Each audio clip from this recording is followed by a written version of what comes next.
प्रथम। आज हम अपने 67वीं प्रारंभिक परीक्षा के सेट 8 को देखेंगे, जिसमें कुल 30 प्रश्नों को शामिल किया गया है। हमारा पहला प्रश्न है कि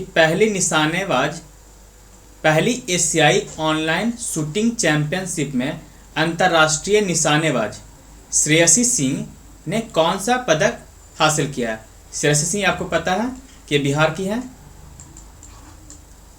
और जो पहला एशियाई ऑनलाइन शूटिंग चैंपियनशिप, ये याद रखिएगा पहला है। तो इसे किसने आयोजित किया है? इसे आयोजित किया है कुवैत शूटिंग फेडरेशन के द्वारा। शूटिंग फेडरेशन के द्वारा। दूसरा पॉइंट इसमें है कि इसमें भारत ने कुल 11 पदक जीते हैं, जो कि सर्वोच्च भी है, यानी कि सर्वाधिक जो पदक है किसने जीता? भारत ने। अब इन 11 में से 4 आपके गोल्ड हैं, 2 सिल्वर हैं और 5 आपके ब्राउन्ज है। तो यहाँ पे प्रश्न है कि श्रेयसी सिंह ने कौन सा पदक हासिल किया है? स्वर्ण पदक, रजत पदक, कांस्य पदक, स्वर्ण और रजत दोनों, इनमें से कोई नहीं या एक से अधिक। इसे करंट अफेयर के वीडियो में बताया गया था, तो आपको पता है इसका उत्तर क्या होगा? रजत पदक, सिल्वर।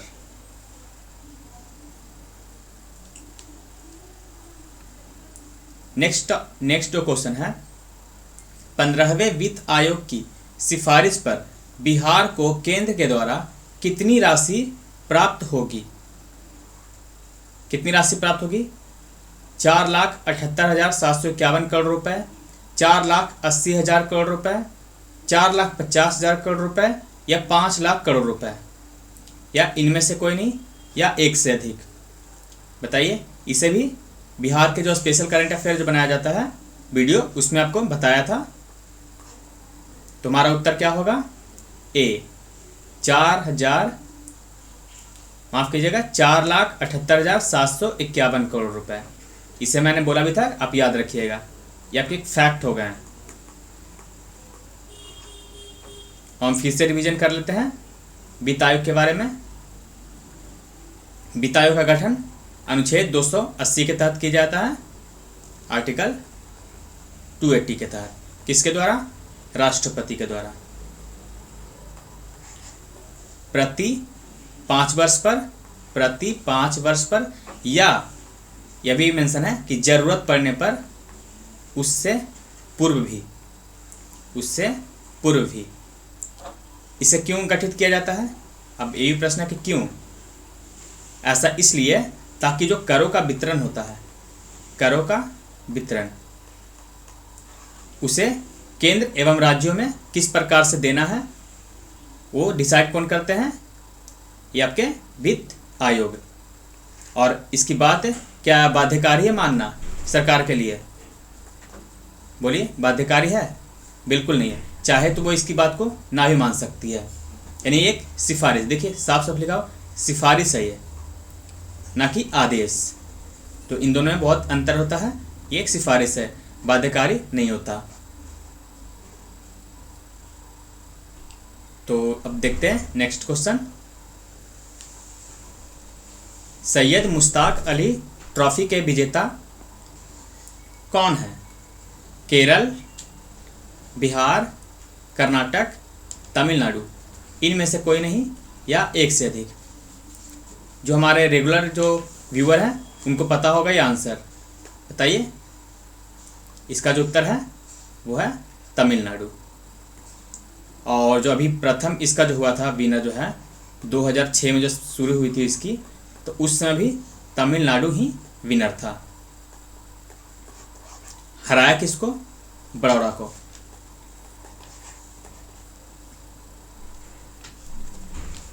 नेक्स्ट क्वेश्चन है कि केंद्रीय बजट 2021-22 के अनुसार भारतमाला परियोजना के तहत बिहार में कुल कितनी सड़कों का निर्माण किया जाएगा?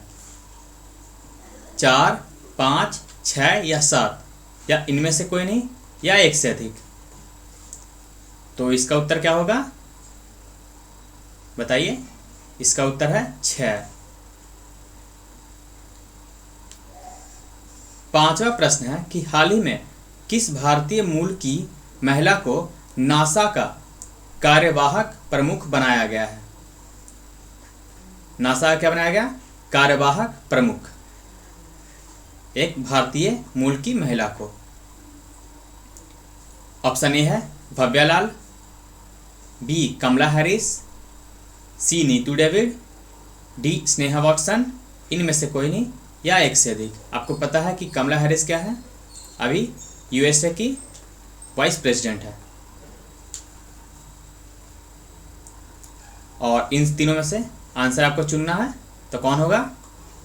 ये तो नहीं है, हमारा उत्तर है ए, यानी कि भव्या लाल। ये जो है भारतीय मूल की महिला है जिसे नासा का क्या बनाया गया? कार्यवाहक प्रमुख बनाया गया। तो ये भारत के लिए प्रशंसा की बात है। 6ठा है कौशल विकास विद्यालय, यहाँ विश्वविद्यालय होगा, यूनिवर्सिटी, बिहार के किस जिले में स्थापित किया जाएगा? यानी कि skill development university, skill development university. इसे कहाँ बनाया जाएगा बिहार के? इसे बनाया जाएगा बिहार के दरभंगा में। और आपको बताया था पश्चिमी चंपारण के बारे में भी, जो हमारा स्टार्टअप जोन होगा, स्टार्टअप जोन, ये पश्चिमी चंपारण में बनाया जाएगा।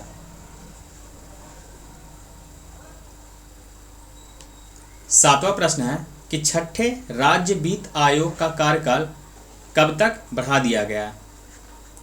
31 मार्च 2021, 31 अप्रैल 2021, 31 मई 2021 या 31 जून 2021? बताइए। आपके दो जो ऑप्शन वो आप बिना प्रेशर के आप काट सकते हैं। बताइए कैसे? क्या अप्रैल में 31 दिन होते हैं? बिल्कुल नहीं। जून में 31 दिन होते हैं? बिल्कुल नहीं।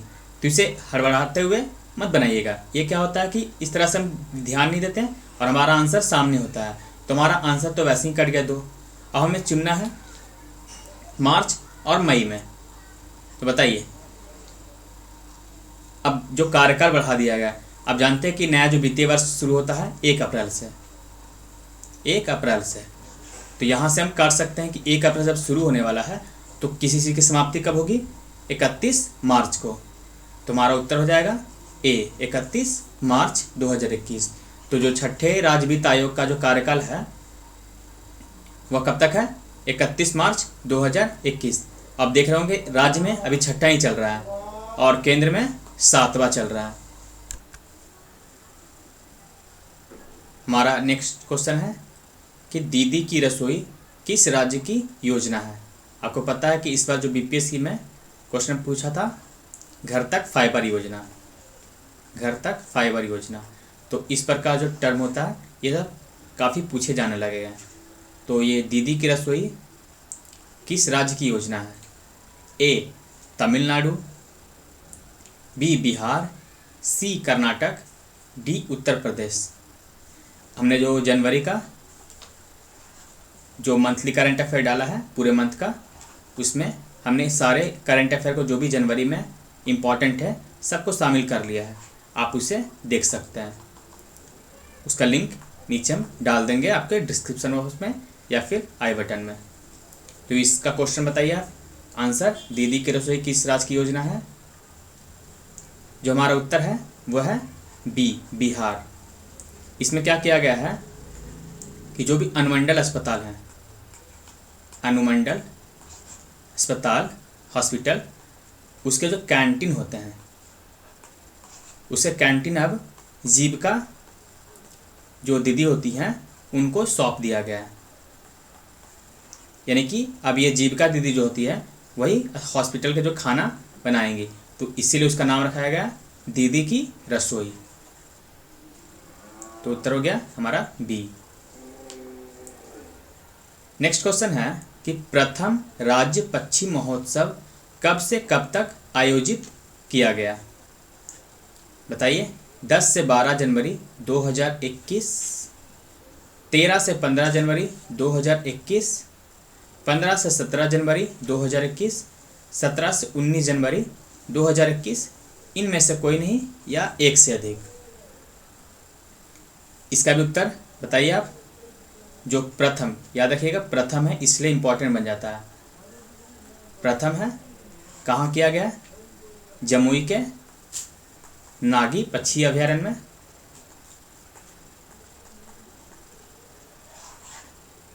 तो ये जो आयोजित किया गया वो किया गया 15 से 17 जनवरी 2021 के बीच। और एक और आपको क्वेश्चन बताए थे करंट अफेयर में कि महिला उद्यमी मेला, महिला उद्यमी मेला कब से कब तक आयोजित किया गया? ये किया गया आपको 14 से 18 जनवरी 2021 को। तो महिला उद्यमी मेला आपको 14 से 18 जनवरी और 15 से 17 जनवरी राज्य पक्षी महोत्सव, प्रथम राज्य पक्षी महोत्सव। हमारा नेक्स्ट क्वेश्चन है कि राज्य विधि आयोग का अध्यक्ष किसे बनाया गया है?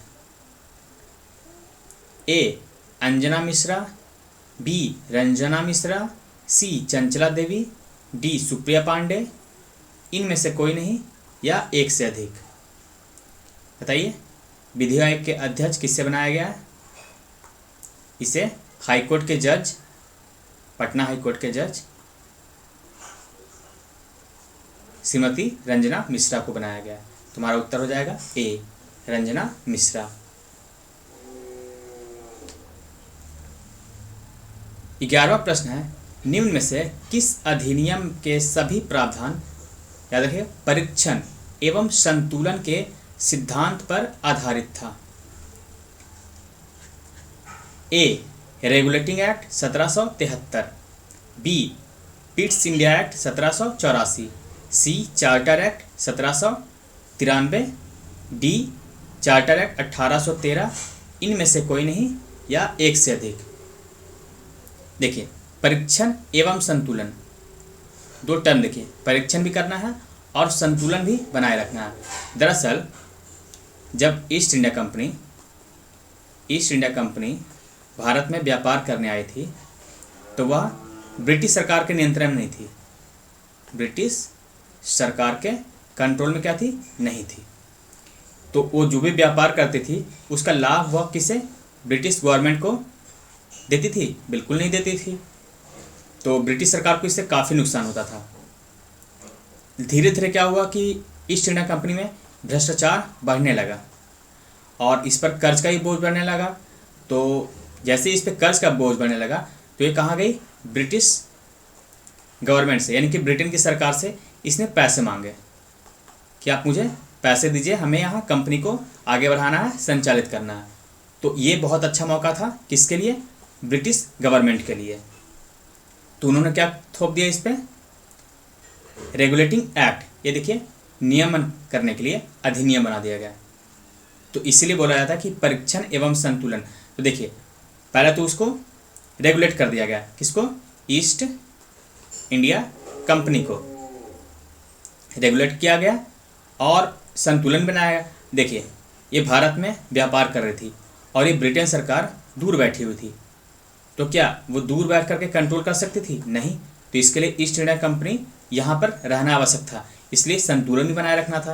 यानी कि आप परीक्षण तो कर लिए उस कंपनी का, साथ में संतुलन भी बनाना होगा। इसलिए इस प्रावधान, ये जो एक्ट है इसको क्या बोला जाता है? परीक्षण एवं संतुलन का सिद्धांत। तो हमारा उत्तर हो जाएगा ए। हम नेक्स्ट इसमें भी देखेंगे पिट्स इंडिया एक्ट, चार्टर एक्ट और ये 1813 सबको धीरे धीरे, लेकिन आज हम रेगुलेटिंग एक्ट 1773 को देखेंगे। देखिए इसके तहत क्या किया? जो बंगाल का गवर्नर जनरल था, बंगाल का गवर्नर, वो क्या बंगाल का गवर्नर जनरल बन गया, गवर्नर जनरल।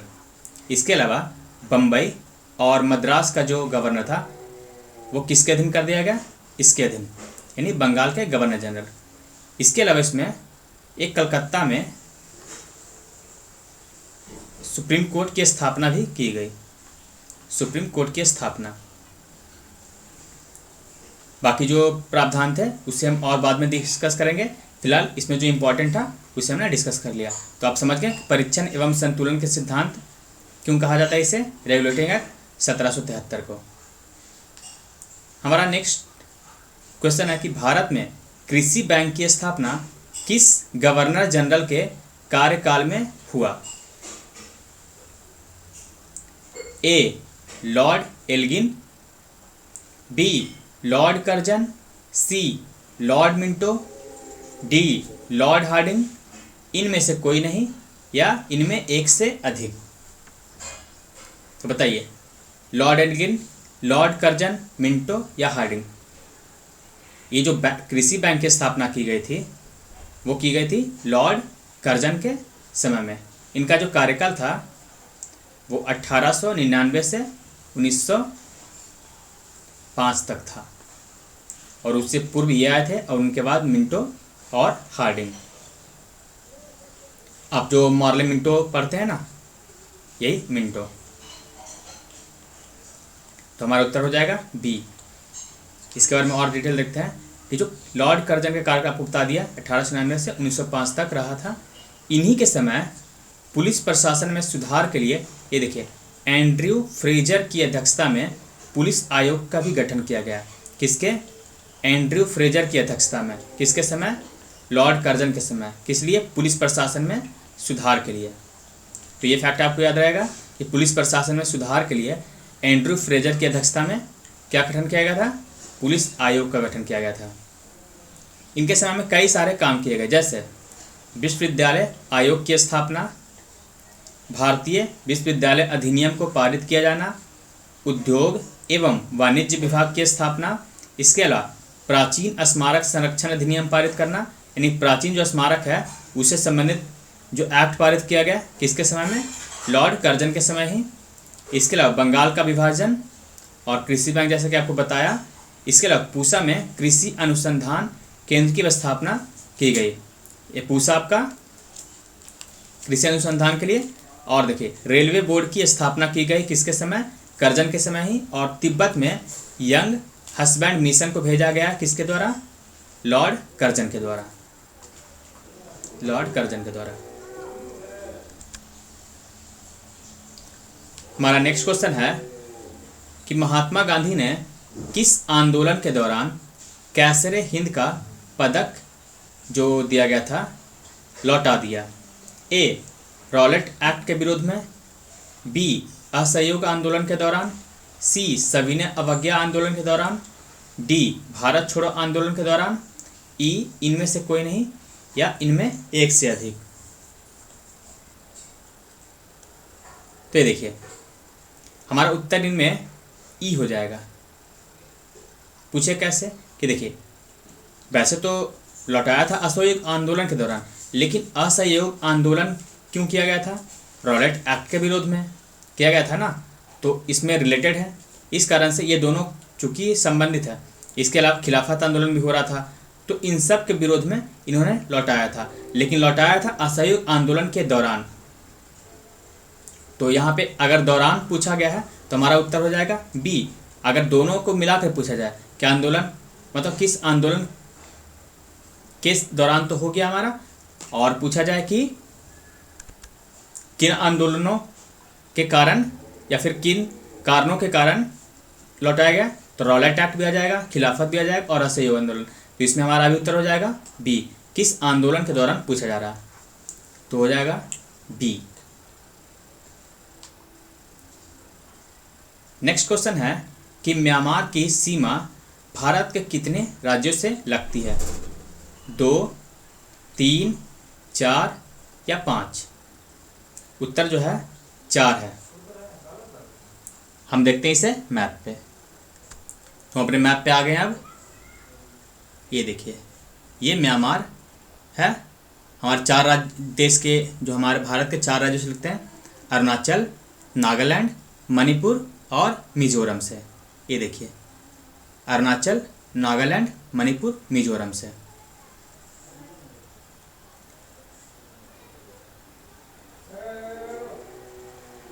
इसके अलावा आप देख सकते हैं इसकी सीमा चाइना से, भारत तो लग ही रहा है, चाइना से, यहाँ बांग्लादेश से इसकी सीमा लगती है, और उसके अलावा देखिए आप लाओस से, थाईलैंड से इसकी सीमा लग रही है।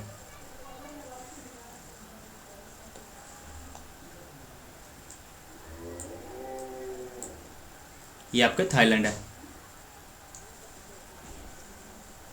तो हमने देख लिया कि म्यांमार की सीमा किस किस देशों से लगती है, भारत से, चीन से, लाओस से, थाईलैंड से और बांग्लादेश से। ये चर्चा में इसलिए आया है क्योंकि यहाँ पर सत्ता परिवर्तन फिर से सामने आया है। वहाँ की जो आर्मी है, एनएलडी पार्टी, जिसको हटा करके वहाँ पे फिर से 1 साल के लिए इमरजेंसी घोषित किया है। तो चलिए अब हम चलते हैं अपने प्रश्न पे। तुम्हारा उत्तर आपको बता दिया, 4 है। कौन कौन? अरुणाचल, अरुणाचल प्रदेश, नागालैंड, मणिपुर और मिजोरम।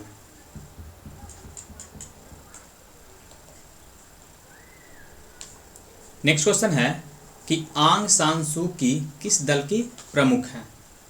ए national league for democracy NLD, B union solidarity and development party USDP, C Arakan national party ANP, D Shan nationalist league for democracy, या इनमें से कोई नहीं या एक से अधिक। तो हमारा उत्तर क्या हो जाएगा? आपको पता है NLD, हमने डिस्कस किया था डिटेल से, नेशनल लीग फॉर डेमोक्रेसी। 16वां प्रश्न है कि संसद के किसी भी सदन में स्थगन प्रस्ताव लाने के लिए कम से कम कितने सदस्यों के समर्थन की आवश्यकता होती है? ये ध्यान रखिएगा, संसद के किसी भी सदन में, यानी कि यह लोकसभा में भी लाया जा सकता है और राज्यसभा में भी लाया जा सकता है। तो कम से कम कितने सदस्यों का समर्थन चाहिए? पहले हम जानते हैं कि स्थगन प्रस्ताव होता क्या है।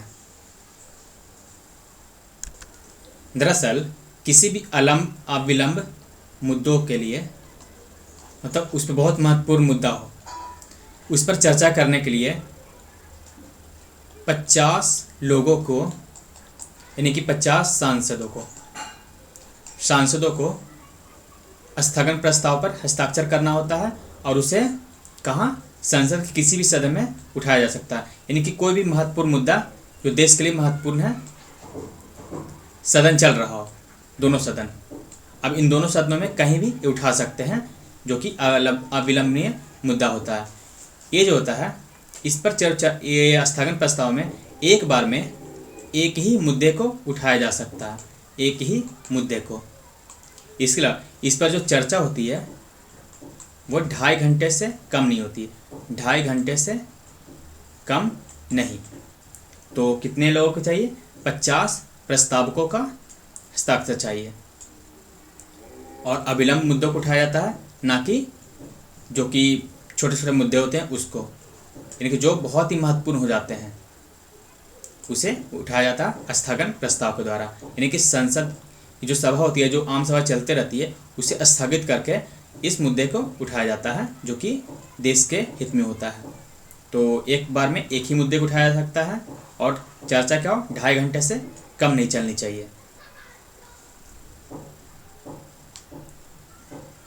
17वां प्रश्न है कि अनुच्छेद 154, यहाँ अनुच्छेद होगा, अनुच्छेद 154 में उल्लेख है कि राज्यपाल अपने कार्यकारी अधिकारों का प्रयोग सीधे अथवा अपने अधीनस्थ अधिकारियों के माध्यम से करता है। यहाँ अधीनस्थ जो शब्द है में कौन शामिल है? ए सभी मंत्री और मुख्यमंत्री, बी मुख्यमंत्री को छोड़कर सभी मंत्री, सी केवल मुख्यमंत्री और उप मुख्यमंत्री, डी केवल कैबिनेट मिनिस्टर, ई इनमें से कोई नहीं या इनमें एक से अधिक। तो बताइए अधीनस्थ जो शब्द है उसमें कौन शामिल होता है? आपको पता है कि राज्यपाल, मुख्यमंत्री और जो मंत्री होते हैं उसके दिशा निर्देशों पर कार्य करते हैं। तो हमारा जो उत्तर होगा वो होगा सभी मंत्री और मुख्यमंत्री।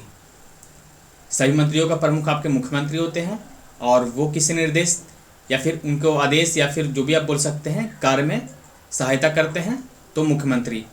तो ये दोनों जो होते हैं अधीनस्थ अधिकारी होते हैं किनके, राज्यपाल के। मंत्री और मुख्यमंत्री यानी सभी मंत्री और मुख्यमंत्री होते हैं राज्यपाल के अधीनस्थ अधिकारी, न कि केवल मुख्यमंत्री और उप मुख्यमंत्री। 18वां प्रश्न है कि जिला और सत्र दोनों न्यायाधीश निम्नलिखित में से किसके नियंत्रण में काम करते हैं। जिला और सत्र न्यायाधीश होते हैं, ये किसके नियंत्रण में कार्य करते हैं। ए जिलाधीश, बी राज्य के राज्यपाल, सी राज्य के विधि मंत्री, डी राज्य के उच्च न्यायालय यानी कि हाई कोर्ट, या ई इनमें से कोई नहीं या एक से अधिक।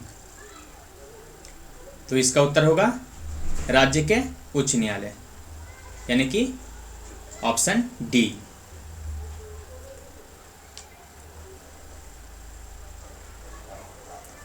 निम्न में से कौन सा जोड़ा सही नहीं है, बताइए। ए केंद्रीय अन्वेषण ब्यूरो 1963, बी विशेष पुलिस स्थापना 1942, सी भ्रष्टाचार निवारण अधिनियम 1947, डी केंद्रीय सतर्कता आयोग 1964, ई इनमें से कोई नहीं या एक से अधिक, बताइए। इसका जो है उत्तर है विशेष पुलिस स्थापना। ये जो है 1946 हुआ ना कि 42, बाकी सब सही है। 20वां प्रश्न है कि प्रकाश की गति किसके बीच जाते हुए न्यूनतम होती है। ए निर्वात, बी जल, सी वायु, डी कांच, या इनमें से कोई नहीं या एक से अधिक। देखिए उत्तर हमारा हो जाएगा कांच। कांच के जो बीच में जो प्रकाश की गति होती है बहुत ही न्यूनतम होती है। 21वां प्रश्न है कि उपयुक्त में से कौन सी तरंगे शून्य में संचरण नहीं कर सकती है। प्रकाश, रेडियो तरंग, ध्वनि, इलेक्ट्रोमैग्नेटिक। तो इसका उत्तर आपको पता है, ये बहुत बार पूछा जा चुका है। इसका उत्तर होगा ध्वनि। ध्वनि को आगे बढ़ने के लिए किसी न किसी माध्यम की आवश्यकता होती है, किसी न किसी माध्यम, बिना किसी माध्यम के वह नहीं चल सकती है। बाकी प्रकाश, रेडियो तरंग, इलेक्ट्रोमैग्नेटिक, इसे किसी माध्यम की आवश्यकता नहीं होती, एक चल सकती है। स्टार डस्ट 1.0 क्या है।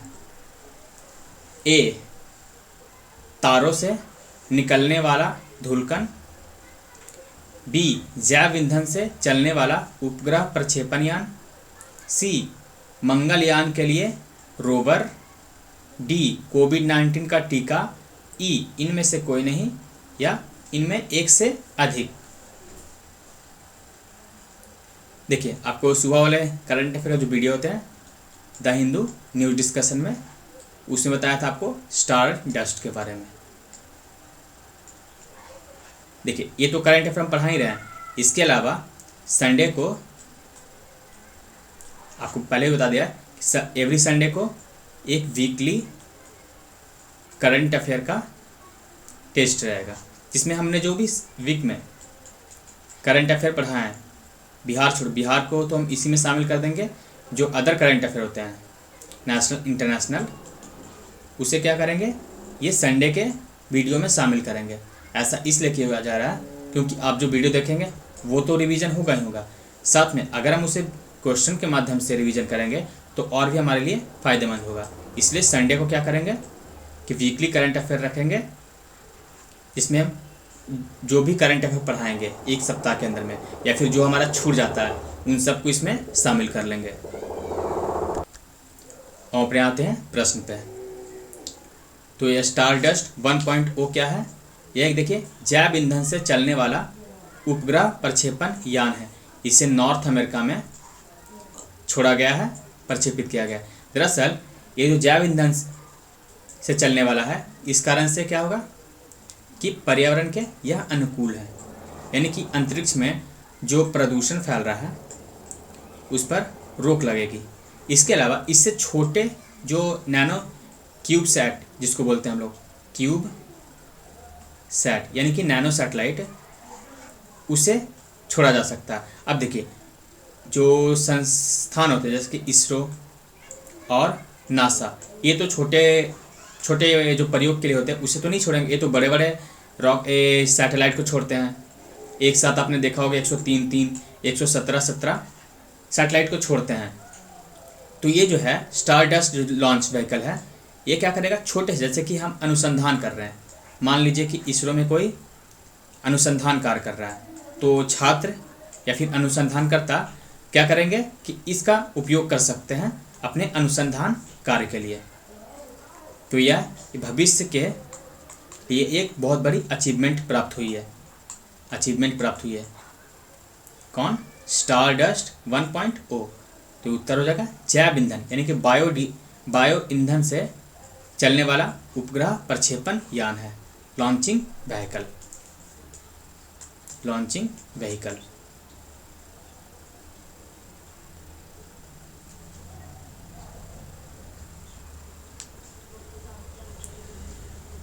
23वां प्रश्न है कि सामान्य क्रिया से महिला के लिए प्रोटीन की उपयुक्त दैनिक मात्रा क्या है?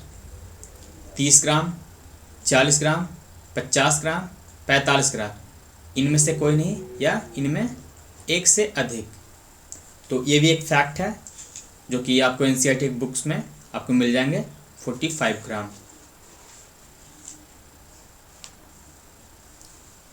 24वां प्रश्न है कि बिरसा मुंडा के गुरु कौन थे? ए. सहजानंद सरस्वती, बी. आनंद पांडे, सी. जतरा भगत, डी.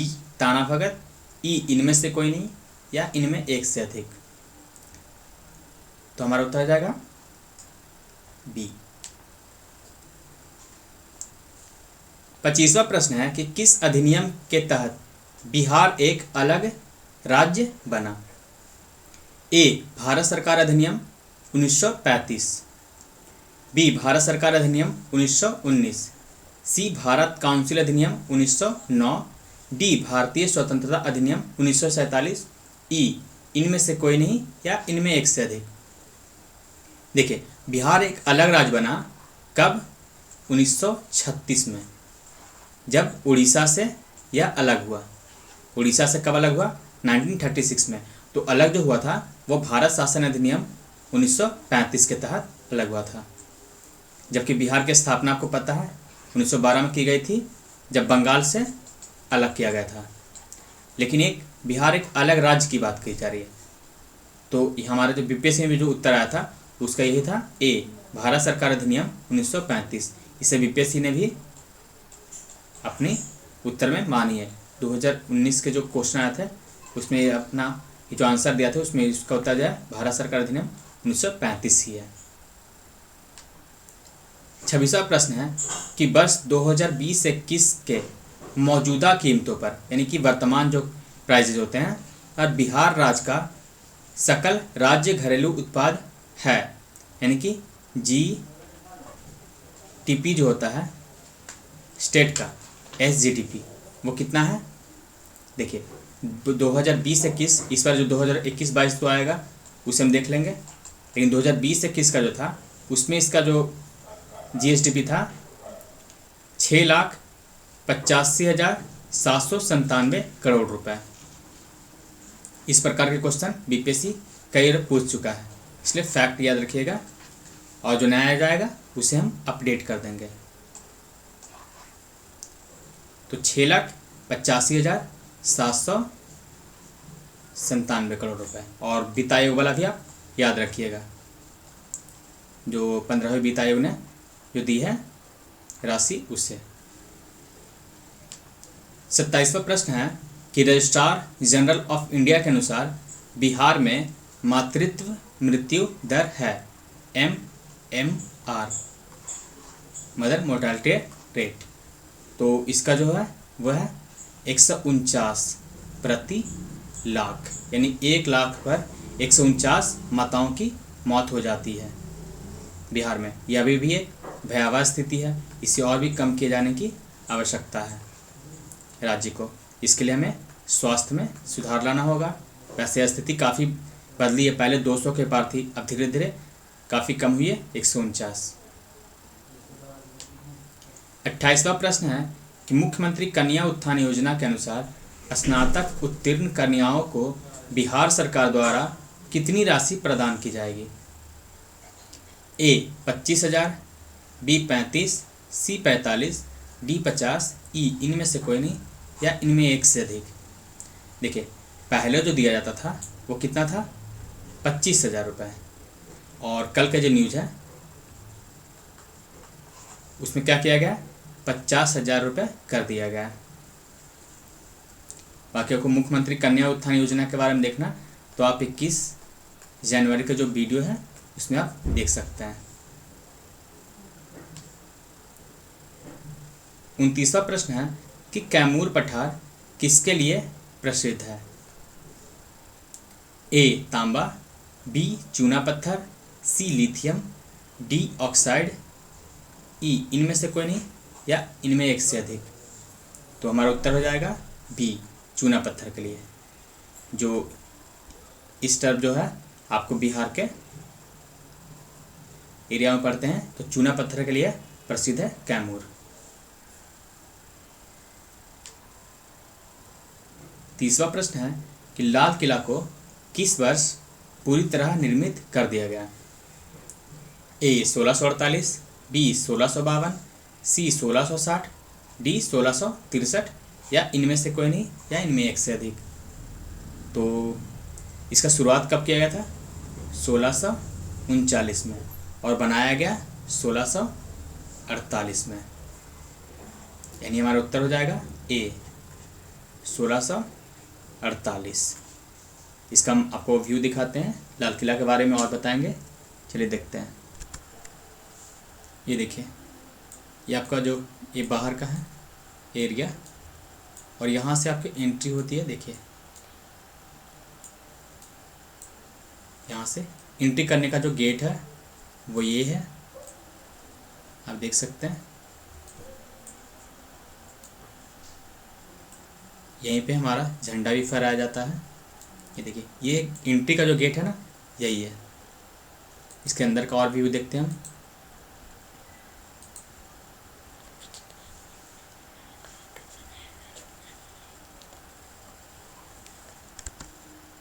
ये देखिए, जैसे हम एंट्री यहाँ पे करते हैं, ये बाहर से अंदर, यहाँ से देखिए आप, ये अंदर से जो सीढ़ियाँ हैं ऊपर ध्वज फहराने के लिए, आप देख सकते हैं। यहीं पे ध्वज हमारा फहराया जाता है। इसके जस्ट सामने, यानी कि जस्ट पश्चिम में आप जाएंगे तो यहाँ पे एंट्री गेट है। आप ये देखिए, आप इसमें, इसके अंदर आप जाएंगे तो आपको दीवाने आम और दीवाने खास दोनों मिलेंगे। यानी कि जैसे हम यहाँ से लेफ़्ट घुसते हैं तो यहाँ पे हमें अंदर जाने के लिए रास्ते मिलते हैं, जिसे हम दीवाने आम और दीवाने खास कहते हैं। अब ये मूवी देखेंगे। ये देखिए, जैसे हम यहाँ से एंट्री करते हैं तो ये आपको पतला लंबा सा खुला गलियारा मिलेगा, और ये जो है ये आपके पार्क बने हैं चारबाग शैली में। ये जो आप देख रहे हैं इसे हम बोलते हैं दीवाने आम। यहाँ पे आम लोगों की सभा होती थी, यानी कि ये सामने देखिए आप, ये जो है शाहजहाँ यहाँ बैठता था। ये जो देख रहे हैं वाइट, ये संगमरमर की उसकी जो तख्ते ताउस होती थी, इसी में आपका कोहिनूर हीरा भी लगा हुआ था। तो यहाँ पे जो थे, जैसे कि आम लोग जो भी अपना फरियाद लेकर आते थे वो यहीं पर बैठते थे। और उसके अलावा यहाँ से आप अगर लेफ़्ट में जाइएगा तो यहाँ से आपको दिख जाएंगे ये वाइट जो दिख रहा है आपको, ये वाली, ये दीवाने खास थी। यहाँ पे जैसे कि खास लोगों की, यानी कि उस समय जो खास होते थे उनके लिए। और ये जो थी आम सभा थी, दीवाने आम जिसे हम बोलते हैं। इसका एक और व्यू आपको दिखाते हैं। ये देखिए, यहाँ पे शाहजहाँ जो था बैठे थे, यहाँ पे उसके खत वगैरह रखे जाते थे यहाँ पे ऊपर देने के लिए। ये देखिए, आज भी अगर जाइएगा तो आपको एक ऐतिहासिक भव्यता नज़र आएगी इसमें। आप देख सकते थे, ये जो शैली देख रहे हैं आप, ये हिंदू और इस्लामिक दोनों शैली आप देख सकते हैं। ये आप हिंदू मंदिर में इस तरह की कटिंग आप देख सकते हैं। हमारे हिंदू मंदिर में भी आप देखिए इस तरह के पिलर आप देखते होंगे। तो ये जो इंडो इस्लामिक शैली की बहुत बड़ी और अच्छी कृति है, आप इसे ध्यान से देखिए इस तरह के।